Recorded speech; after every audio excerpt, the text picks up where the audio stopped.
ইউরোপিয়ানদের আত্মমর্যাদা একটু এসছে আর কি বোধ, যেটা কেন কদিন আগে ট্রাম্প বলেছিলেন গ্রিনল্যান্ড তারা দাবি করছেন ওইখানে নানানভাবে সৈন্য পাঠাবেন, তখন তাদের মধ্যে একটু নাড়া দিয়েছিল। হয়তো এইটার প্রতিক্রিয়ায় তারা হয়তো এখন উপলব্ধি করতে শুরু করেছে যে আমেরিকার উপর এইভাবে নির্ভরশীল হওয়া উচিত না, বা আমেরিকা যা বলে সেটাই করা উচিত না।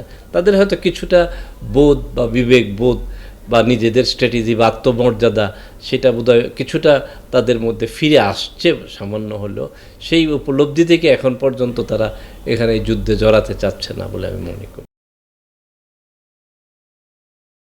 যুদ্ধ বা বিশ্বযুদ্ধ কোনোভাবেই কাম্য নয়। এটা মানবতাকে ধ্বংস করে, সারা বিশ্বকে ধ্বংস করে, এবং যারা আমাদের মতো স্বল্পোন্নত দেশ, আমাদের ইকোনমিতে অর্থনীতিতে একটা বিরাট প্রভাব বিস্তার করে। এবং আমাদের দেশ বাংলাদেশ বলতে গেলে বাংলাদেশের প্রায় 1 কোটি লোক মিডল ইস্টে আছে, তারাও এটা এফেক্টেড হবে, বাংলাদেশের ইকোনমি এফেক্টেড হবে। এবং থার্ড ওয়ার্ল্ড কান্ট্রিজ যেগুলির তৃতীয় বিশ্বের দেশগুলো সবগুলো এতে এর ক্ষতির সম্মুখীন হবে এই দিক। আর যে মানুষের যে মৃত্যু হচ্ছে সেটাকে তো কোনোভাবেই একটা অমানবিক। বিশেষ করে ইরানে যে হামলাটা হলো, অনেকগুলো শিশু মারা গেল স্কুলে, তারা স্কুলে গিয়েছে, তো এটা তো অত্যন্ত অমানবিক, অন্যায়। যুদ্ধের কোনো নীতিতে আমার কাছে এটা মনে হয় পড়ে না আর কি, যে এইভাবে একটা আক্রমণ করা। আলোচনা চলা ভেঙে গেলে আবার আলোচনা হতে পারে, আবার হতে পারে, সেটার মধ্যে আক্রমণ করে এবং সর্বোচ্চ নেতাকে হত্যা করতে যাওয়া, এটাও তো কোনো ইয়ের মধ্যে পড়ে না, এটাকে সভ্যতার মধ্যে পড়ে না, কোনো স্ট্যান্ডার্ডে কোনো মানদণ্ডে এটা পড়ে না। আপনার ভিন্নমত হতে পারে, একটা রাষ্ট্রের কর্ণধারকে বা সুপ্রিম লিডারকে আপনি মেরে ফেলবেন, সেটা তো হতে পারে না, তাহলে তো আর পৃথিবী চলতে পারে না এইভাবে।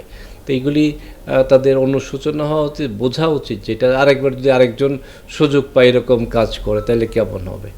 আমাদের তো একটা স্ট্যান্ডার্ডই থাকা উচিত, দ্বৈত নীতি, ডাবল স্ট্যান্ডার্ড। আমরা ব্লেম দিব এক দেশকে যে তারা সন্ত্রাসী, আমরা নিজেরা সন্ত্রাসী কাজ করব, সেটা কোনোভাবেই কোনো মানদণ্ডে যেই করুক সেটা কোনোভাবেই কাম্য হতে পারে না। এটা অনৈতিক, অন্যায়, অমানবিক, এটা হওয়া উচিত ছিল না। স্যার, ইরান যুক্তরাষ্ট্রের এই যুদ্ধে শেষ পর্যন্ত কে জিততে পারে বা বিজয়ী হতে পারে? এটা তো যুদ্ধের স্ট্র্যাটেজি সম্পর্কে আমি এক্সপার্ট নই, কিন্তু মরালি তো যেটা আছে নৈতিক, আমি অধ্যাপক দর্শনের নৈতিকতা নিয়ে কাজ করি, মরালি কিন্তু বিশ্বময় খুদ আমেরিকাতেই আওয়াজ হচ্ছে যে মিস্টার ট্রাম্পেরই কাজ উচিত না। আর ইসরায়েলের বিরুদ্ধে তো নেতানিয়াহুর যে কাজ, গাজায় যে হত্যাকাণ্ড, তার তো পুরোপুরি ইমেজ নেই বললেই চলে, অমানবিক। সেটা তো বিশ্বময়, শুধু মুসলিম বিশ্ব না, সারা দুনিয়াতেই তার একটা যে ইমেজ রয়েছে যে কে সন্ত্রাসী। ওরা যে ব্লেমই দেখ যে ইরান বা মুসলিম দেশগুলো সন্ত্রাসের সাথে ইসলাম ফোবিয়া, কিন্তু এখন তো প্রমাণিত হলো যে কারা সন্ত্রাসী, অন্যায় কারা করে। 80,000 লোক গাজায় হত্যা করা হলো। আবার মিস্টার ট্রাম্পের এই তো কাজ মোটেই উচিত হয় নাই, যে তাদের সাথে মিলিয়ে ইসরায়েলের কথা মতো চলা, যেখানে আমেরিকা নিজেদেরকে বলে গ্রেট আমেরিকান পিপুল, যে আমেরিকা বিশ্বের নেতৃত্ব দেয় বা মানবিক দিক দেখে, গণতন্ত্রের কথা বলে, সেই ক্ষেত্রে এই ধরনের কাজ তো কোনোভাবেই কাম্য নয়, এবং সেটা মোটেই উচিত হয় না তাদের এই কাজে অগ্রসর হওয়া। এভাবে মানুষের মন থেকে কিন্তু একটা নিন্দা খুদ আমেরিকাতেই প্রতিবাদ হচ্ছে, তো সেটা মরালি তো তারা দে আর ডিফিটেড ডেফিনেটলি। ইসরায়েল কি তার লক্ষ্য পূরণ করতে পারবে বলে মনে করেন এই যুদ্ধের মাধ্যমে? সেটা তো যুদ্ধের স্ট্র্যাটেজি কী হবে, কিন্তু মরালি তো পারবে না। এটা তো নৈতিকভাবে তো তাদের পরাজয় হচ্ছে, এবং এতে লাভও হয় না। সাময়িক একটা যদি জয় হয়ও কখনো, আল্লাহ না করুক কেন, ডেফিনেটলি ইসরায়েলের কোনো স্ট্যান্ডার্ড নেই। ইহুদিবাদের যে জায়নবাদ, যেটা তাদের কোনো নীতিমালা নেই। ইনোসেন্ট পিপুলকে হত্যা করে হসপিটাল ধ্বংস করে তারা অনুশোচনা নেয়। সুতরাং এটা তো একটু অমানবিক। এই ধরনের যুদ্ধবাজ বা এরকম অমানবিক বর্বরচিত একটা দেশ যদি যুদ্ধে জয়ী হয়, তাহলে পৃথিবীর অবস্থা কী হবে সেটা তো আমরা বুঝতেই পারছি। তাদের তো কোনো মানদণ্ড নাই, কোনো স্ট্যান্ডার্ড তারা মেনটেন করে না। তো এই ক্ষেত্রে যদি কোনো রকমের যুদ্ধের কোনো স্ট্র্যাটেজি যদি কোনো জয়ী হয়, এটা মরালি লং রান এটা তাদের বিপর্যয় ডেকে আনবে বলে আমি মনে হয়। কারণ বিশ্বময় তাদের প্রতি যে একটা কী বলা যায় ঘৃণা, মানুষের ঘৃণায় অন্যায়ের জন্য হচ্ছে, সেটা তো থাকবে, আরও বাড়বে। স্যার, ইরান যুক্তরাষ্ট্রের এই যুদ্ধের পূর্বে আমরা দেখলাম যে পাকিস্তান ও আফগানিস্তান যুদ্ধ শুরু করেছিল।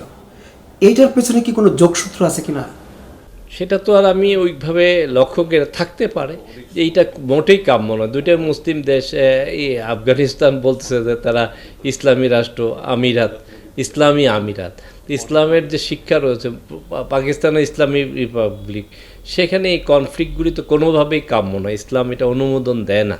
তো তারা যদি ইসলামের অনুসারী হয়ে থাকেন, দুই পক্ষেরই ইমিডিয়েট এই যুদ্ধ বন্ধ হওয়া উচিত, এবং এটা যদি অন্যরা কেউ এইটুক বুদ্ধিমত্তা বা জ্ঞান তাদের থাকা উচিত যে আমরা অন্যের হাতে ক্রিয়ারক কিনা আর কি, সেটা আমার মনে হয় থাকা উচিত।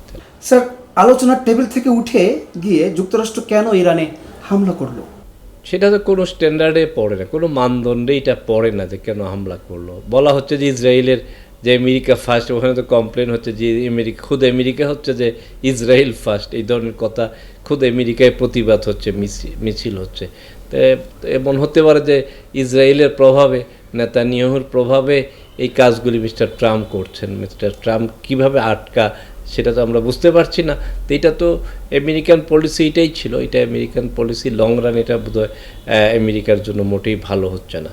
এটা হয়তো লং রানে এখন শক্তিশালী, কিন্তু লং রানে আমার মনে হচ্ছে না এটা আমেরিকার জন্য কোনো কল্যাণকর কিছু হচ্ছে, যে ইসরায়েলকে অন্ধভাবে সমর্থন দিয়ে যাওয়া, অন্যায়কে সমর্থন দিয়ে যাওয়া। এই যে গাজা ভূখণ্ড, এইগুলি দখল করে এত হত্যাকাণ্ড হয়েছে, তাদেরকে থামানো উচিত ছিল বহু আগেই ইউএসের। সেটা আমেরিকা করতে ব্যর্থ হয়েছে, এটা বলা যায় আর কি। স্যার, আমরা দেখলাম বিশ্ব গণমাধ্যমের মাধ্যমে যে আমেরিকার ডাকে তাদের মিত্র দেশগুলো এই যুদ্ধে শরিক হচ্ছে না, এবং হরমুজ প্রণালীতে আহ্বান করা যে নৌবহর, সেখানেও তারা নৌবহর পাঠাচ্ছে না। আমেরিকা শুধু একা একাই যুদ্ধে যাচ্ছে। এই বিষয়টাকে আপনি কীভাবে? আমি মনে করি যে এদের একটু বোধোদয় হয়েছে, ইউরোপিয়ানদের আত্মমর্যাদা একটু এসছে আর কি, বোধ। যেটা কেন কদিন আগে ট্রাম্প বলেছিলেন গ্রিনল্যান্ড তারা দাবি করছেন, ওইখানে নানানভাবে সৈন্য পাঠাবেন, তখন তাদের মধ্যে একটু নাড়া দিয়েছিল। হয়তো এইটার প্রতিক্রিয়ায় তারা হয়তো এখন উপলব্ধি করতে শুরু করেছে যে আমেরিকার উপর এইভাবে নির্ভরশীল হওয়া উচিত না, বা আমেরিকা যা বলে সেটাই করা উচিত না। তাদের হয়তো কিছুটা বোধ বা বিবেক বোধ বা নিজেদের স্ট্র্যাটেজি বা আত্মমর্যাদা, সেটা বোধহয় কিছুটা তাদের মধ্যে ফিরে আসছে সামান্য হলেও। সেই উপলব্ধি থেকে এখন পর্যন্ত তারা এখানে যুদ্ধে জড়াতে চাচ্ছে না বলে আমি মনে করি। স্যার, সর্বশেষ বাংলাদেশ ইরানের যুক্তরাষ্ট্রের এই যুদ্ধে কি করতে পারে? বাংলাদেশের অবস্থা ফ্র্যাঙ্কলি, বাংলাদেশ তো একটা গরিব দেশ, আসলে অর্থনৈতিক 20 কোটি লোকের দেশ। বাংলাদেশের পক্ষে খুব স্ট্রং স্ট্যান্ড নেওয়ার, নতুন সরকার মাত্র ক্ষমতায় এসছে 1 মাসের মাথায়, তাদের পক্ষে খুব শক্তিশালী কোনো অবস্থান নেওয়া তো কঠিন। আমাদের সব দেশের জন্য নানান ধরনের কৌশল, ব্যবসা বাণিজ্য, এটা তো আছেই, যেটা ডিপ্লোম্যাটিক স্টেপগুলো। তবু একটা কূটনীতিক ভাষাই এই অন্যায়কে অন্যায় বলা উচিত, ন্যায়কে ন্যায় বলা উচিত, নাহলে একটা জাতির যে স্বাধীন সত্তা সেটা থাকে না। সেটাই হোক কূটনৈতিক ভাষায় হোক, সফট ভাষায় হোক, যেটা অন্যায় হচ্ছে, এই অন্যায়ের কিছুটা বলা হয়েছে ইহুদি ইসরায়েলের আক্রমণকে নিন্দা, কিন্তু আমার মনে হয় কিছুটা নৈতিক দৃষ্টিকোণ থেকে কূটনীতিক ভাষায়, আবারও বলছি যে কূটনীতিক ভাষায় যেখানে যারা অন্যায় করে তাদের বিরুদ্ধে একটু কূটনৈতিক ভাষায় হলেও কথা বলা উচিত। এটা না হলে একটা জাতির স্বকীয়তা থাকে না, মর্যাদা থাকে না আর কি। 1 জানুয়ারি 2026 ইউটিউব জার্নালিজমের অগ্রদূত changeTV.press সংগ্রাম মুখর 7 বছর পেরিয়ে পা রাখলো গৌরবান্বিত 8 বছরে। এই আনন্দ প্রহরে সবাইকে নিরন্তর শুভেচ্ছা। আমি নিজেকে ধন্যবাদ মনে করি, আমি সৌভাগ্যবান। চেঞ্জ টিভির পক্ষ থেকে আমার সাক্ষাৎকার নেওয়ার জন্য তারা আসছেন, এবং চেঞ্জ টিভি দীর্ঘ 8 বছর ধরে এই কাজগুলি করছে।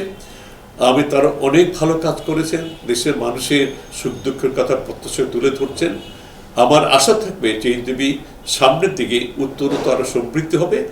একটাই শুধু আমাদেরকে উপদেশ দিতে চায় তাদের কাছে, সেটা হচ্ছে সত্য কথাটা মানুষের সামনে তুলে ধরা, মানুষের ভিতরে কি চায় তাদেরটা তুলে ধরা, মানুষের প্রত্যাশা তুলে ধরা, এবং মানুষের মধ্যে এই যে দেশাত্মবোধটা এবং সত্যবাদীটা, এটা জাগরণ করে চেঞ্জ টিভির সামনের দিকে এগিয়ে যাবে। এবং যারা দেশের কথা চিন্তা করে এবং দলমত নির্বিশেষে যে লোকগুলো আছে তারা দেশের কথা চিন্তা করে, দেশের উন্নয়নের কথা চিন্তা করে, কোনো পক্ষপাতিত্ব করে না, তাদের বক্তব্য দেশের মানুষের তুলে ধরা, এই কাজগুলি সামনে এগিয়ে নিয়ে যাবে, এটা আমাদের প্রত্যাশা। অনেক ধন্যবাদ আপনাদেরকে, দেশবাসীকে, দেশবাসী পক্ষে সবাইকে আমি ধন্যবাদ জানাচ্ছি। changetv.press, এক ফোঁটা হলুদও নেই। আমরা শুধু আপনাদের কাছে একটাই আবেদন করব, মিথ্যার পিছনে দৌড়বেন না, সত্যকে ধারণ করেন, সত্যকে জনগণের কাছে তুলে ধরেন। সেটা যতই কঠিন হোক না কেন পিছপা হবেন না, ভয়ের কোনো কারণ নেই। আল্লাহর সাথে থাকেন, আল্লাহ আপনাকে সাহায্য করবে। কোনো মানুষের কাছ থেকে কোনো সাহায্য কামনা করবেন না। ধন্যবাদ। changetv.press, এক ফোঁটা হলুদও নেই। হ্যাঁ, চেঞ্জ টিভি আমি বিশেষ কারণে দেখি সুযোগ পেলে, বিশেষ করে তোমার অনুষ্ঠানটা যখন হয় আগে পরে আমি দেখে থাকি, ভালো লাগে, উপস্থাপনা ভালো, মোটামুটি সব কিছু ভালো। আমি তাদের শুভকামনা করি এবং চেঞ্জ টিভি আমি আশা করি সবসময় নিরপেক্ষ, যেহেতু এই চেঞ্জ টিভিটা সংবাদ প্রচারের একটা মাধ্যম, সুতরাং সঠিক সংবাদটাই চেঞ্জ টিভি প্রচার করবে, এটাই আমার কামনা থাকবে তাদের কাছে, সেই সঙ্গে আমার শুভেচ্ছা থাকবে। changetv.press, এক ফোঁটা হলুদও নেই। সুপ্রিয় দর্শক, এই চেঞ্জ টিভি বিগত 7 বছর ধরে খুবই গুরুত্বপূর্ণ ভূমিকা পালন করছে আমিরুল মোমিনিন মানিক। উনি তো এখন বাংলাদেশে একটা ন্যাশনাল ফিগার হয়ে দাঁড়িয়েছেন। তিনি সত্যকে ধারণ করে আছেন, সত্য প্রচার করে, সত্যের প্রকাশ করে, সত্য ধারণ করে তিনি একটা পরিবর্তন আনতে চেয়েছেন এই সমাজে। আমি আশা করি এটাতে অনেকে উদ্বুদ্ধ হয়েছেন এবং এই চেঞ্জ টিভির ভূমিকা অন্যকে অনুসরণ করার জন্য আমি আবেদন জানাবো। একই সাথে চেঞ্জ টিভির কর্তৃপক্ষ এবং দর্শক শ্রোতাকে আমার ব্যক্তিগত দোয়া এবং শুভেচ্ছা রইল। changetv.press, এক ফোঁটা হলুদও নেই।